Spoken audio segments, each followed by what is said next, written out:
Rosário, terra dos engenhos. Rosário, terra do açúcar. Rosário, terra de negros, de senhores de engenhos, de gritos, de sussurros, de alegrias e de muitas histórias. A memória dos engenhos Pedras, 800, Pati, Santa Bárbara e outros da micro-região da Cotinguiba, mas principalmente de Rosário do Catete.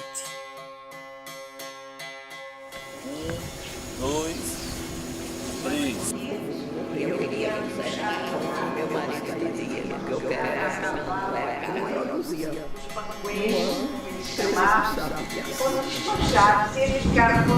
Mais precisamente, na O engenho de capela pedra, eu alcancei o bueno. que tem com padroeira Nossa Senhora de Nazaré. Sangue do boi, trabalhei. Certo dia eu fui iludido, Judina, o meu obrigado. No momento foi só ilusão.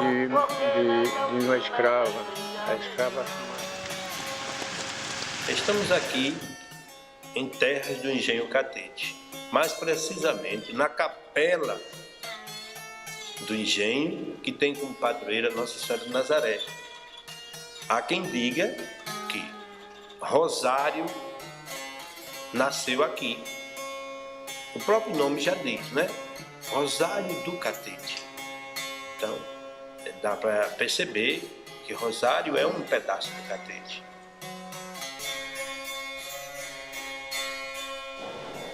Pelo visto, os principais, os primeiros engenhos daqui, pelo o que se observa, foram os três primeiros: Catete, Saco e Jordão.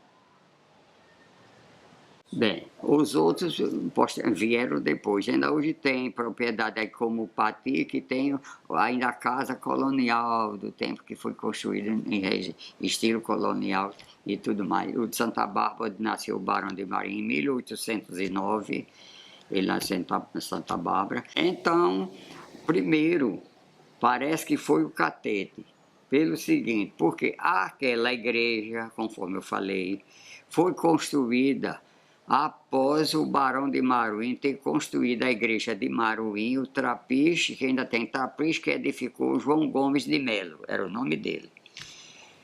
E a Ponte do Laxês. Ele tinha de engenho a Santa Bárbara, onde ele nasceu, que ainda hoje tem a casa de nascimento dele, Santa Bárbara, a Vitória, a Unha do Gato e depois o Catete. Pois bem, depois que ele terminou a igreja de Maruim, ele veio construir aquela igreja, mas a primitiva, veja quanto Rosário é velho, a primitiva igreja do Catete, de Nossa Senhora de Nazaré, foi construída em 1709, quer dizer, o engenho já existia. Porque eles faziam, muitos senhores de engenho, fazia o engenho, a casa grande, ou fazia uma capela fora, ou fazia dentro, como no Jordão, a capela é dentro da casa. Depois, como construiu lá, que tinha muito, e tinha 60 engenhos, e tinha muito escravo, ele então pediram os escravos, pediram ao senhor de engenho, desses três engenhos, Saco, Catete e Jordão, que desse uma área de terra para construir uma igreja sob a invocação de Nossa Senhora do Rosário, que era a santa da sua invocação. Então foram esse dono desse engenho que deram, porque tudo isso aqui pertence à paróquia, e antigamente pagava-se, acho que é no outro que tem, no outro livro, pagava-se os dízimos à igreja.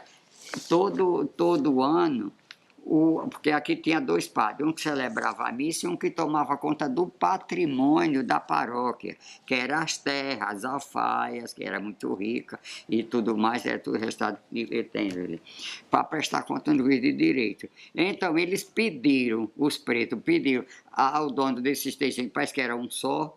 A gente não diz que foi besta porque não tem nada escrito, que destruíram tudo.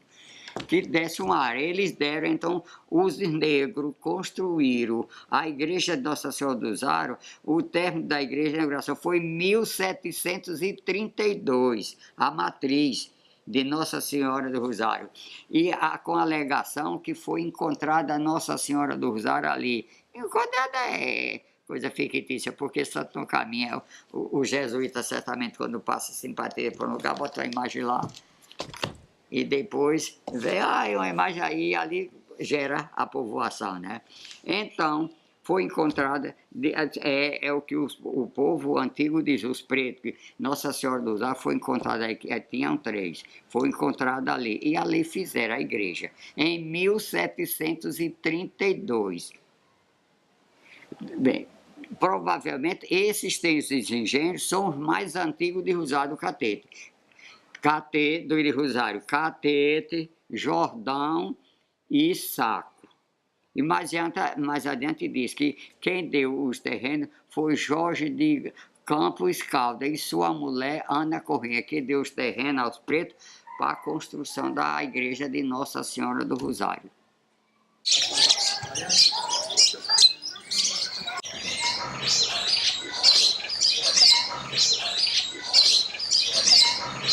Eu sou Carlos José de Azevedo, nascido na cidade de Rosário do Catete.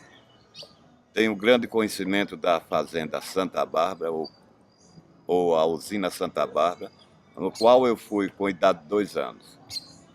Ainda moendo, ia para a companhia de um tio meu, Salustro Vieira de Melo, conhecido como o Major, na época, e era uma usina produtiva e com muita garantia de cana-de-açúcar. Era uma usina que fazia mais de 5.000 sacos de açúcar moagem e ficamos lá, fiquei na usina Santa Bárbara até o período de 8 anos de idade. Aí voltei para Rosário, a terra onde eu nasci e me criei. Recordações são várias. Era uma usina muito possante, uma casa muito bonita, vivia brincando com os garotos, andando a cavalo. Era assim a minha vida lá. Vivia a produção da cana no período de 6 anos. Muita cana, muito gado, tinha tudo de bom lá. Muitas festas. Passei um período muito bom na usina.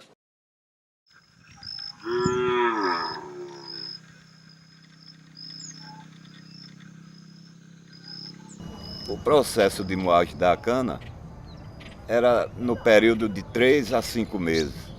No verão, onde puxava as canas com o boi de carro, na época.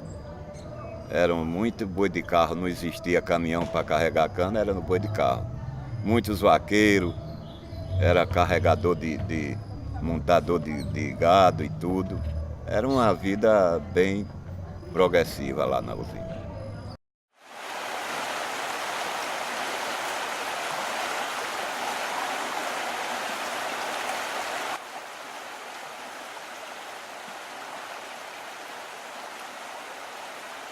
Eu vivi com os meus pais lá na usina Caraíba, entendeu?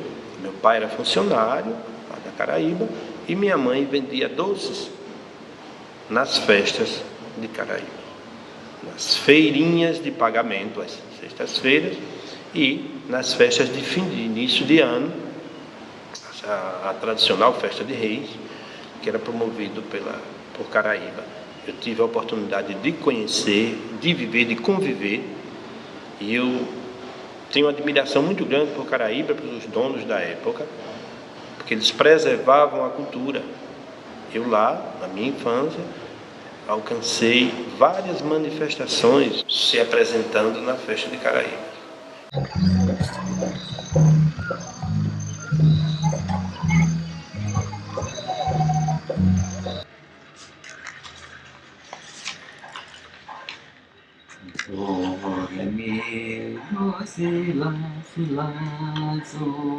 mi, do, mi, ré, mi, sol, fá, mi, ré, do, ré, mi, do, mi, ré, do, si, lá, mi, lá, sol, fá, sol, lá, do, ré, mi, do, si, lá, sol, si, do, ré, mi, sol, fá, mi, ré, do, ré, mi, ré, do, si, lá, mi, lá, sol, fá, sol, si, lá, mi, si, mi, fá, mi, si, mi, sol, fá, mi, lá, do, mi, ré, si, sol, mi, ré, do, mi, si, mi, sol, fá, mi, lá, mi, lá, do, mi, ré, si, sol, mi, ré, si, mi, lá. A cana-de-açúcar, nessa região, viveu altos e baixos. Momento de auge da cana-de-açúcar e momento de decadência. O engenho Pedras é um exemplo disso. Um engenho banguê, familiar, que transforma em usina. Nós vamos encontrar o engenho Pedras vivendo seu auge de modernização e também seu momento de decadência, e é bem visto, apreciado na memória de Dona Baby. Meu nome mesmo, de verdade, é Maria do Socorro Duarte Leite. Mas desde que eu nasci que eu sou Baby. Baby fiquei a vida toda. Então, eu sou pernambucana. Meu marido estudou na Escola de Engenharia de Pernambuco, onde meu pai era diretor. E terminamos casando.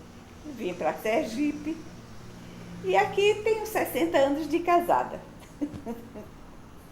O engenho Pedras, eu já estava bem habituada aos Oiteirinhos, onde eu já morava há muitos anos. Então não foi propriamente um choque, não.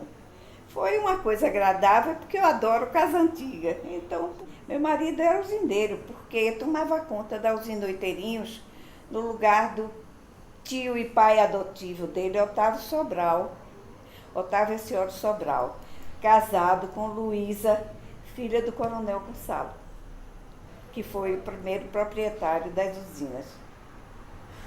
Então, foi uma adaptação simples. Meu sogro era uma pessoa maravilhosa, eu me dei muito bem com ele. E me adaptei àquela vida mesmo de lá. Não saí de lá não, viu? Foi uma mudança tão drástica que eu fico pensando às vezes como consegui me adaptar. Porque nós vivíamos dentro da usina. A vida era dentro da usina mesmo. Agora, participávamos muito da vida da usina, dos funcionários, de ensinar catecismo, de fazer casamento civil do pessoal. Essas coisas que naquele tempo todo mundo fazia, não era só eu não. Era todo mundo que morava em usina. Outro engenho importante é o engenho Pati. Durante o período do século XVIII ao século XX, esse engenho também produziu cana-de-açúcar para aquela região de Rosário do Catete. A história desse Pati tem a ver também com a história do Santa Bárbara, do 800, do Catete, porque pertencia à família do Barão de Maruim. Aqui nós compramos há uns 30 anos, há 30 não, já vai mais, uns quase 40 anos. Nós compramos, tinha as terras de cana, de coura, porque nós já tínhamos fazenda por ali, pela redondeza nossa. E aí apareceu o Pati que queriam se vender, que era de uma família de vários irmãos que queriam. Tem as 800 ali, eram dos parentes deles também, do Pati. Aí nós compramos e estava acabada e eu queria consertar e meu marido dizia, o que eu quero é a cana, não é a casa. Mas tempos depois a Vale entrou lá e estragou muito. E eles se prontificaram, como fizeram com várias outras fazendas. Eles fizeram casas para quem quis casa nova, mas a nossa, eu queria a mesma casa. Eles tiraram tudo que tinha, alugaram uma casa aqui em Aracaju e botaram tudo e ficaram consertando. Tirava a janela, consertava a janela, só um teto, o senhor vai ver 1 ou 2 tetos dos quartos que eles não conseguiram, estava muito estragado. Aí eles botaram novo. O piso é o mesmo, tudo é o mesmo. Apenas eu fiz uma cozinha mais moderna e 2 banheiros. E só tem um quarto que é disputado a tapa, uma suíte. Quando eu me casei logo, tanto que eu não tinha o que fazer, eu prestava muita atenção às coisas. Chega, quebrou uma coisa, andava a procurar aquelas plantas, aquelas coisas, eu mexia nas coisas todas, eu tinha interesse em saber. Era curiosa. Sabia todos os movimentos, porque na usina, quando se parava, porque quebrou alguma coisa, era um tipo de pancada.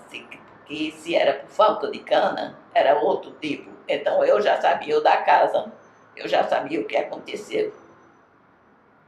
Sabe? O Engenho 800 fazia parte também dessa microrregião da Cotinguiba. Não é um engenho de grande produtividade da cana-de-açúcar, mas também fornecia para os outros engenhos próximos. As gerações todas, donos do Engenho 800, foi da própria família. Mas, entre todos esses sujeitos dessas gerações, é necessário destacar o seu Juca da 800.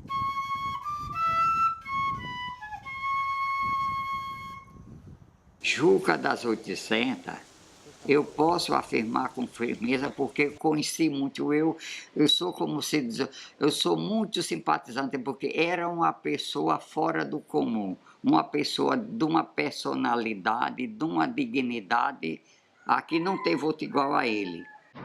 Meu nome é Gunar, eu sou filha de Juca das 800, tenho 90 anos, é difícil falar sobre meu pai. Eu sei que ele era um homem culto para a época, com a cabeça aberta, não é? Na época, ele era um homem assim, avançado para a época. Eu digo que meu pai era um homem avançado para a época. Bom, ele estudou em São Paulo.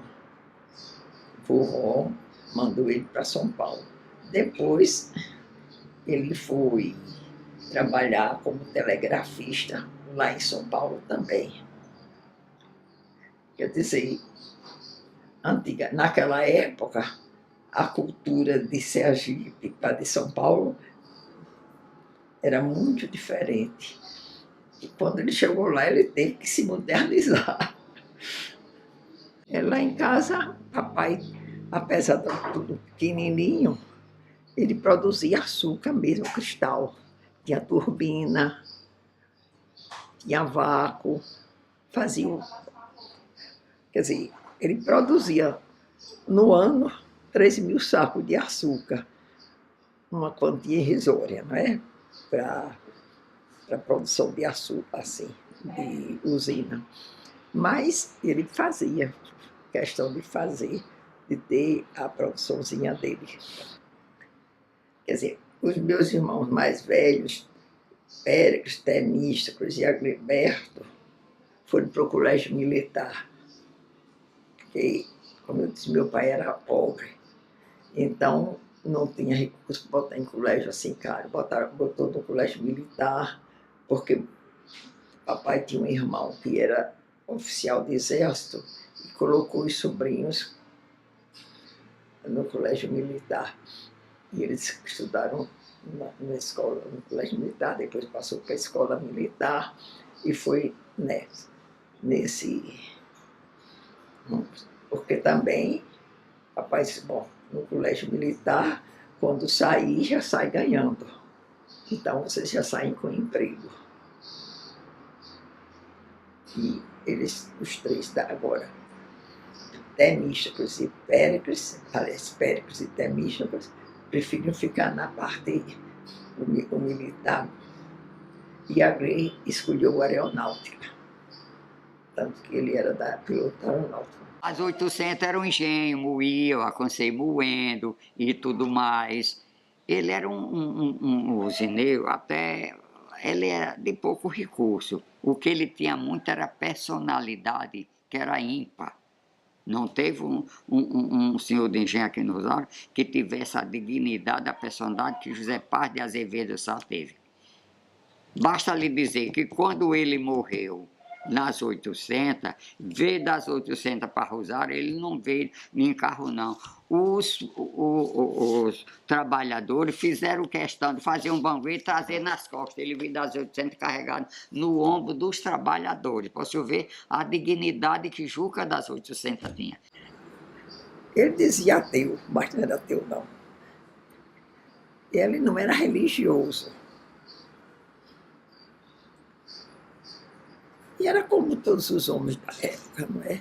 Ia para a igreja, lá tinha, em Rosário, assim, as famílias tinham tribuna,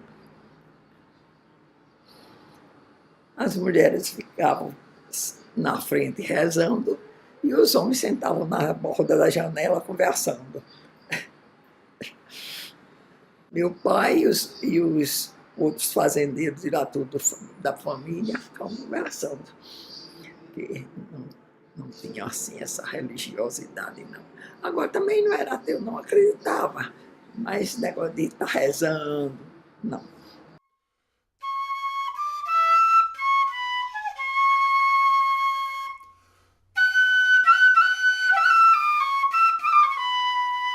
O irmão Agriberto era comunista.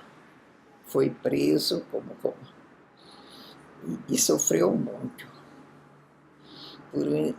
por um ideal, porque ele não passava de... Para mim, ele era um idealista. Meus irmãos estudaram no Sul. Eu fiquei aqui em Sergipe, estudei, fui para Piá. Não tivemos assim muito contato na infância. Foi preso, agora foi torturado, ele disse que não sei. Ele ficou na Fernando Noronha, foi colocado lá em Fernando Noronha. Depois ele foi posto para fora do Brasil, foi deportado. O Gilberto sofreu muito. A anistia é que ele pôde voltar para Sergipe. Meu pai apoiava. Meu pai era, por exemplo, era muito liberal, ele apoiava as ideias do filho. Bom, depois que a minha irmã mais moça voltou formada, ele disse assim: minha missão está cumprida. Minha filha mais nova já está formada, minha missão está cumprida. E aí, nosso Senhor levou. Numa noite de Natal foi. Ele acha que Deus deu a ele tudo que ele desejava, porque ele dizia, não queria esperar a morte na cama, queria que o enterro dele saísse da fazenda. Então, ele não esperou a morte deitado, porque morreu de repente, e o enterro dele saiu de 800. Todos esses personagens viveram uma época que foi uma fase final da cana-de-açúcar no século XX.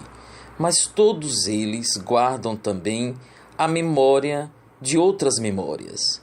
A memória de seu avô, do seu pai, dos seus irmãos, e contam um pedacinho da história dessa região. Essa região rica em cana-de-açúcar. Os engenhos deram muita vida aqui à cidade, porque o povo trabalhava nos engenhos, e ocupava a mão de obra era muito grande, tanto no campo como na fábrica. Tinha muitas pessoas que trabalhavam. Inclusive, meu pai trabalhou muito, ele era vaquista. Não é vaquista, né? Ele trabalhava na turbina. Já na turbina fazer o açúcar. Meu pai, o nome dele era Elias Gomes da Graça. Ele trabalhou muito em engenho. E o povo da cidade se deslocava de manhã e vinha à tarde para trabalhar. Plantavam roça lá, para a subsistência da família, mandioca, milho, feijão, essas coisas para a subsistência. Tá vendo? Deu muito depois, foi... Quando veio o INSS, né, aí o peso foi pesando para os donos do engenho e eles foram a Moçambique, porque antigamente eram os escravos, quem conduzia tudo, trabalhava gratuitamente, né? Se ele só tinha a sua alimentação. Depois, quando passou para ser pago, aí o negócio modificou, só ficou mesmo aqueles mais fortes. Sou neto de uma escrava. A escrava chamava-se Maria Madalena. E ela contava muita história que passou-se com ela. Ela trabalhava e tinha um irmão chamado João, que trabalhava naquele tempo, cada um trabalhava assim em grupo, os grupos, assim, limpando cana. E o feitor montado num cavalo com a chibata. Aquele trabalhador que ficasse atrás do outro, aí apanhava. E minha avó tinha um irmão chamado Ivan, que ele era mole de enxada, ele era mole de enxada. Aí minha avó pegava a carreira junto com ele, que de vez em quando dava uma ajudazinha a ele para ele não apanhar. Mas ele mole, de vez em quando o cavalo ia e vinha. O que tivesse atrasado tomava uma lapada. Aí minha avó pegava desse irmão e de vez em quando ele levava uma lapada. Porque ele ficava atrasado, aí apanhava.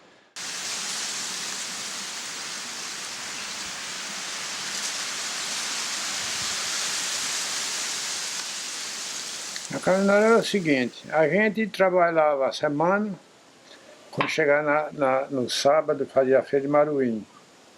Quem tinha dinheiro para ir para a feira, ia lá comprar uma mistura na feira. Quem não tinha dinheiro, tinha que ir para o armazém, comprar no armazém. Aí aquelas mulheres comprava para comer no domingo, umas compravam peixe para comer uma muqueca, outros compravam o sarapaté para mudar a comida, só no domingo. E na semana era um pedacinho de carne assada, feijão e farinha. Só eram essas três coisas, um pedacinho de carne assada na brasa, feijão e farinha. Isso eu comia arroz, só se comia de ano em ano na Sexta-feira da Paixão. Mas arroz ninguém falava em arroz, porque não podia comprar. E mesmo na Sexta-feira da Paixão, não era todo mundo que podia comprar o arroz. Era muito ruim.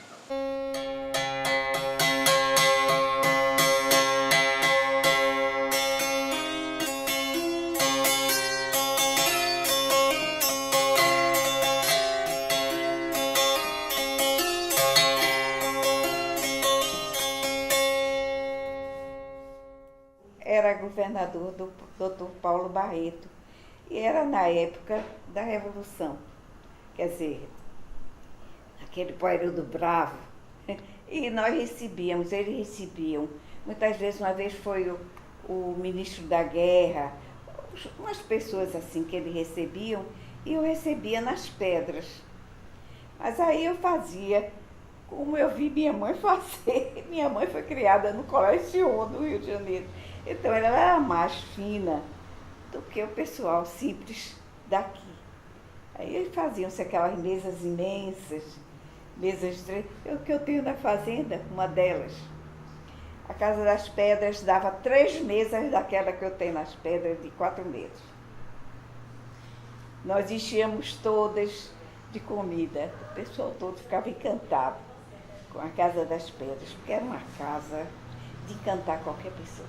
Eu me lembro que era 5, 6 rosbifes, que se apareceram, carurus enormes. Se usava muitas coisas da terra mesmo, ainda se usa. Hoje mesmo, amanhã vai ter aqui.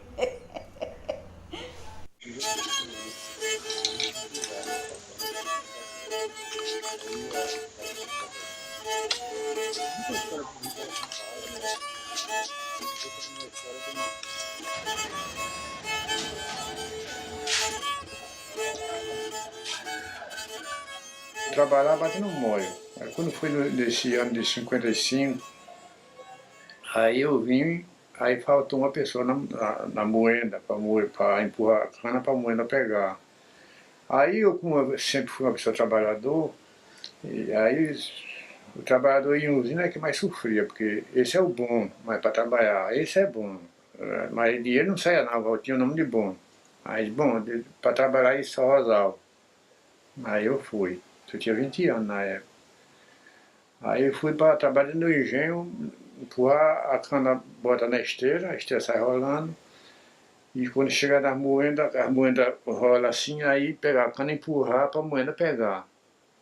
Aí tinha uma tábua assim, eu com um pé num banco e outro pé na tábua, assim. Aí quando, faltando 15 minutos eu arriava, 11h45, eu arriava 12 horas, 11h45 o engenho apitava, 11h45, faltava mais 15 minutos, aí eu arriava. Aí quando deu 11h45, aí o pé escorregou da tábua, aí pegou no dentro da moenda, aí moeu até aqui acima do joelho. Meu nome é Miúdo, nasci lá na Usina das Pedras, onde lá eu perdi minha visão trabalhando e a minha infância veio de lá. Nasci lá, me criei lá e com 22 anos, com 16 anos eu perdi essa visão direita, aos 21 eu perdi a esquerda e assim eu me queixei um pouco, eu já tinha sofrimento, já nasci com defeito, né, na visão. Aí fui trabalhar com pó de cana, que é esse pó que bota em barata, essas coisas, ajudando solda, enxofre. Aí eu creio que ajudou a cegar mais, mas eu não culpo muito a indústria, né? E foi assim que eu, depois, foi quando eu criei essa música para mostrar ao povo como foi que aconteceu. Foi quando eu fiz a música Recordação da Usina.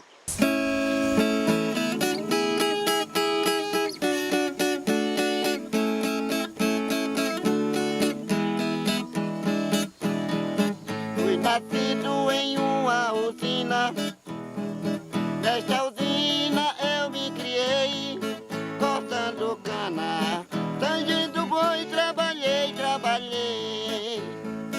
Certo dia eu fui iludido, nesta usina o meu obrigado. No momento foi só ilusão, porque nesta usina perdi a visão, abandonado pelo patrão.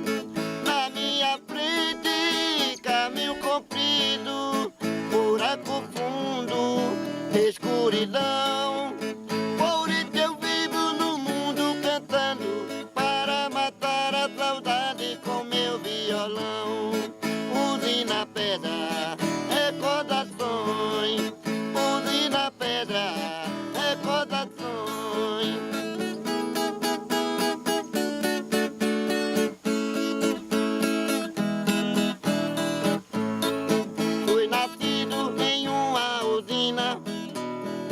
Nesta usina eu me criei, cortando cana, tangendo boi, trabalhei.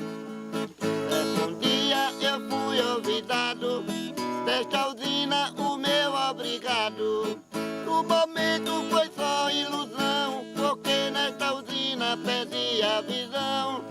No momento foi só ilusão, porque nesta usina perdi a visão.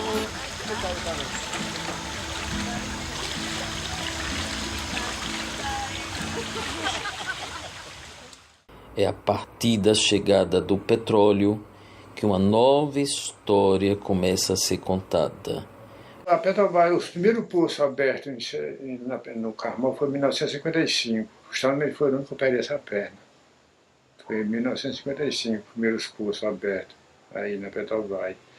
Mas o Estado, o pessoal sofreu do mesmo jeito, porque tudo analfabeto, não sabia de nada. Os que pegavam emprego na Petrobras era para cavar valeta para colocar os canos, mas serviço braçal.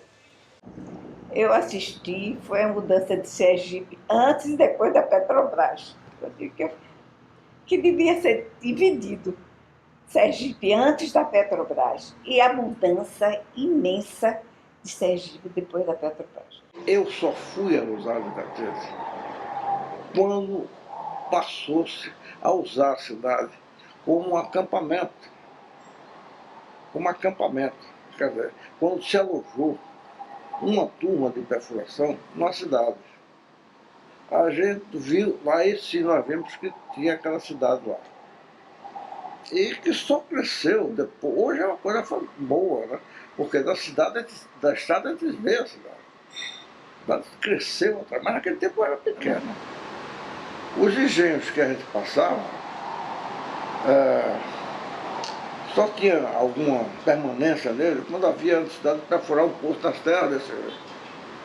E aí sim ia procurar o proprietário para pedir autorização. Uma coisa importante é que naquela época havia muita resistência dos proprietários. Não no princípio, o princípio era acolhido com muita receptividade. Apesar de.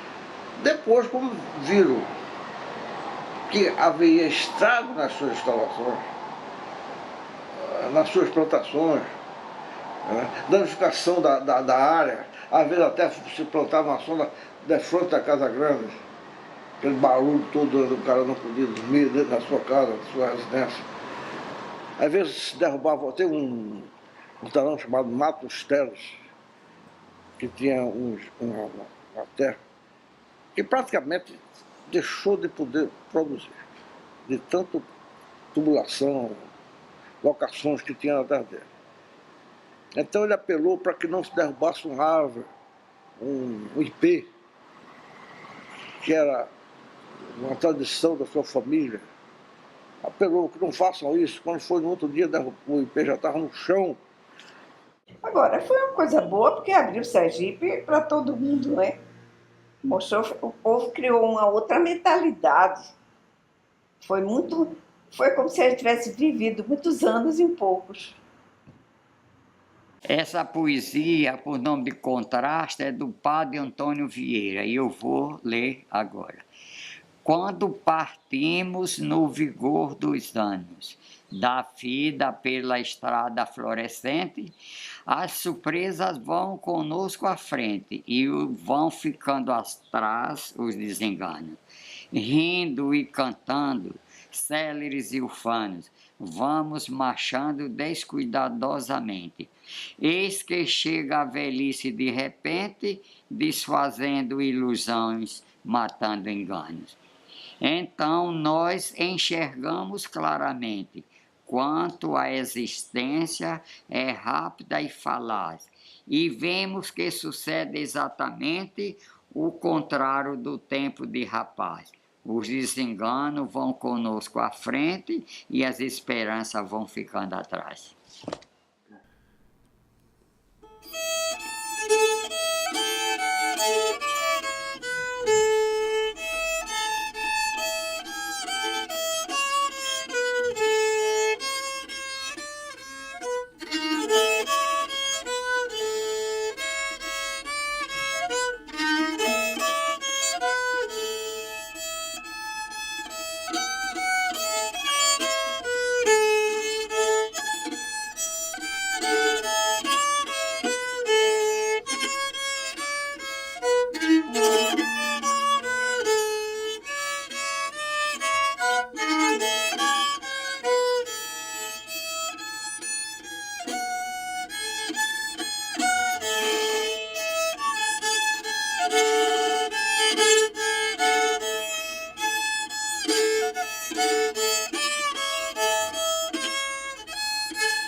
Eu não quero aquilo para lucro.